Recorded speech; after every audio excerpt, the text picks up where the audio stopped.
अज़ज़ल, बिना बुलाए यहाँ आने का कोई जरूरी कारण? मैं नर्क के देवों की सभा में उपस्थित होने आया था। तो सभा में उपस्थित होने के लिए एक दूसरे से लड़ना बंद कर दिया? जी बिल्कुल, आपके दुश्मन के लिए हमारी दुश्मन ड्रीम एक अनंत जीवी नर्क की सेना को आपके आदेश का इंतजार है। क्या आदेश है आपका? तुम्हें सपनों की दुनिया पर आक्रमण करना है, अगर आपकी इजाजत हो तो। और फिर शायद जागते संसार पर भी, और एक दिन सुनहरी नगरी पर भी। सही कहा आपने, क्योंकि हम में से कोई नर्क नहीं छोड़ सकता। तो क्यों ना हम सीमा ही बढ़ा दे, ताकि हर जगह नर्क ही नर्क हो। तुम्हारी बातों ने मुझे सोचने पर मजबूर कर दिया है अज़ज़ल। सोचने का वक्त गुजर। हेलो दोस्तों, web series investigator YouTube channel में आपका स्वागत। और आज हम एक्सप्लेन करने जा रहे हैं द सैंडमैन सीजन 1 का एपिसोड 10। अगर आपने सीजन 1 का एपिसोड 1 से लेकर 9 तक का एक्सप्लेनेशन नहीं देखा है तो उसका लिंक डिस्क्रिप्शन में है। और अगर आप इस चैनल पे नए हैं तो सब्सक्राइब करना ना भूलें। तो चलिए शुरू करते हैं। एपिसोड 10 की स्टार्टिंग सीन में हम देखते हैं कि जेड से मिलने के बाद रोज को पता चलता है कि कोरिंथियन ने किसी को जान से मार डाला है। तब कोरिंथियन रोज और जेड को बताता है कि वो उसे बचा रहा है और वो रोज को लॉर्ड मॉर्फियस से बचा रहा है। तब रोज ये समझ जाती है कि कोरिंथियन बुरे सपनों में से है जो भाग गया है। कोरिंथियन रोज को बताता है कि ड्रीम उसे मार देगा क्योंकि वो एक सपनों का भंवर है, लेकिन तुम्हें सिर्फ मैं ही बचा सकता हूँ, और अगर तुम ड्रीम को मार दोगी तो तुम बन जाओगी सपनों की दुनिया की प्रमुख और मैं आज़ाद हो जाऊँ। कोरिंथियन रोज को उसके कमरे में ही रहने को कहता है क्योंकि बाहर उसे खतरा है और ड्रीम का कौवा उसे खोज लेगा। अपनी मीठी मीठी बातों से कोरिंथियन रोज का भरोसा जीत लेता है और उससे 1 घंटे बाद मिलने को कह के अपनी मीटिंग में चला जाता है और रोज और जेड सोने के लिए चले जाते हैं। इधर नीचे हॉल में कोरिंथियन सबको अपने स्पीच से खुश कर देता है और उन्हें आंख बंद करके सपने देखने के लिए कहता है और उस सपने में सबको अपना काम को एंजॉय करने के लिए कहता है। उसी दौरान सभी लोग नींद में चले जाते हैं। यहाँ वे सभी लोग अपने अपने सपनों में अपने किए हुए मर्डर के बारे में सोच रहे हैं, लेकिन दूसरी तरफ रोज सपने में अपने भाई को उस होटल से लेके जा रही है। लेकिन उसी दौरान ड्रीम उस हॉल में आ जाता है और कोरिंथियन से बात करने लगता है और उससे बताता है कि वो इस दुनिया को नुकसान पहुंचा रहा है और उसे यहाँ से जाना होगा। लेकिन कोरिंथियन ड्रीम पर चाकू से वार करता है जिससे ड्रीम घायल हो जाता है और ड्रीम चौंक जाता है कि ऐसा नहीं हो सकता, कोरिंथियन उसे नुकसान नहीं पहुंचा सकता। तब कोरिंथियन उसे बताता है कि उसने रोज को सपनों की दुनिया में भेज दिया है जिससे उसने यहाँ पर सोए सभी लोगों के सपनों की दीवार को खत्म कर दिया है और सभी लोग यहाँ पर मेरे सपने देख रहे हैं जिसके कारण आप कमजोर हो गए।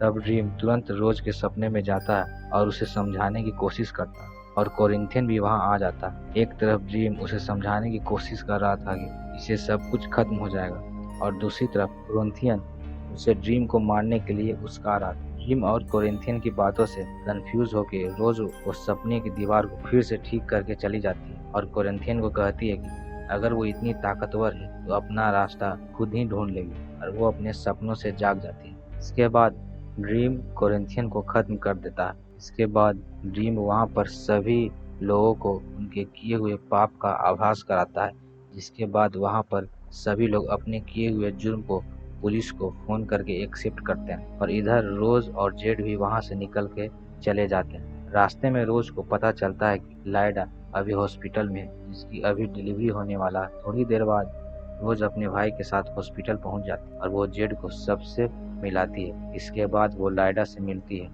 और उससे कहती है कि वो डरी हुई है क्योंकि अगर वो सो गई तो ड्रीम उसे मार देगा, लेकिन लाइडा उसे किसी तरह से हैंडल करने को कहती है। इसके बाद जब रोज सोती है तब वह सभी के सपनों में चली जाती है और सपनों की दीवार टूट जाने के बाद सभी लोग वहां पर एक दूसरे के सपनों में आ जाते हैं। लेकिन उसी दौरान सपनों में एक भंवर रोज को छोड़ के सभी को लेके वहां से चला जाता है। इसके बाद ड्रीम रोज के पास आता है और उसे कहता है कि अभी सब लोग सुरक्षित हैं, लेकिन जब तक तुम जिंदा हो कोई सुरक्षित नहीं है। ड्रीम रोज को मारना नहीं चाहता है और उसे अपने यहाँ रुकने को भी कहता है।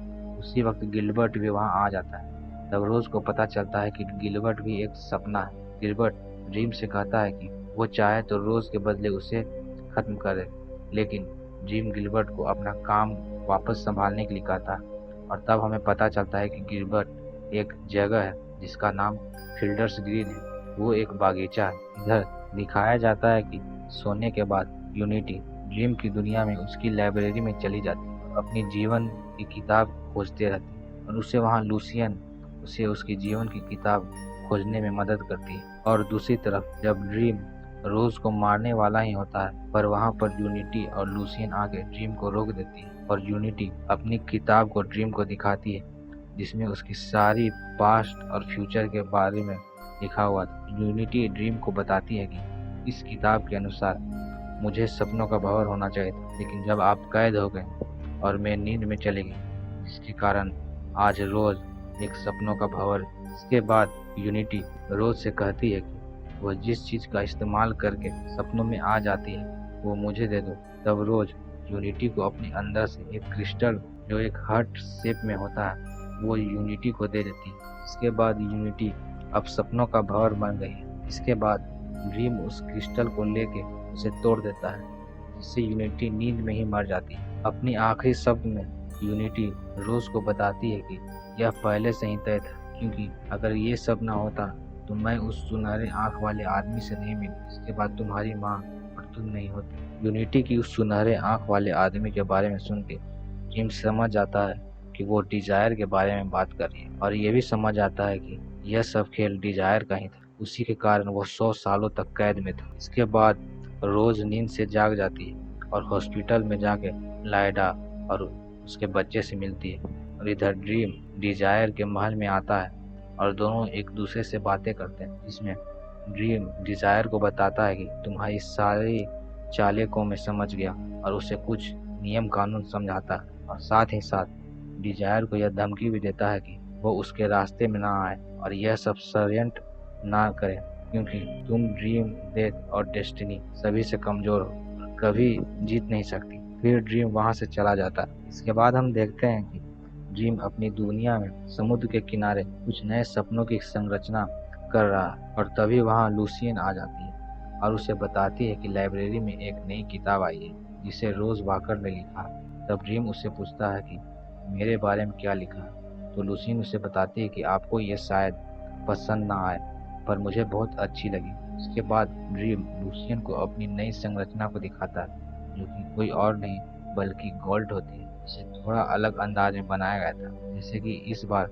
गोल्ड के पास पंख है, और ड्रीम लूसियन को कोरिंथियन की खोपड़ी देकर उसे एक सुरक्षित जगह रखने को कहता है। लास्ट सीन में हम देखते हैं कि हेल में लूसीफर से मिलने एजाजेल नाम का एक शैतान वहां आता है, जहां लूसीफर उसे अपने दुश्मन ड्रीम के यहाँ हमला करने के लिए कह रही है, और जागते संसार और सुनहरी नगरी पर भी। इसके लिए एजाजेल लूसीफर को कहता है कि हम किसी पर हमला नहीं कर सकते, पर क्यों ना हम अपनी सीमा ही बढ़ा लें।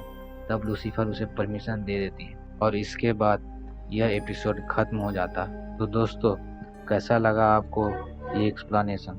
अगर आप इस चैनल पर नए हैं तो सब्सक्राइब करना ना भूलें और लाइक और कमेंट करना ना भूलें। अगर आप कोई भी वेब सीरीज का एक्सप्लेनेशन चाहते हैं तो कमेंट में ज़रूर लिखें। Thank you.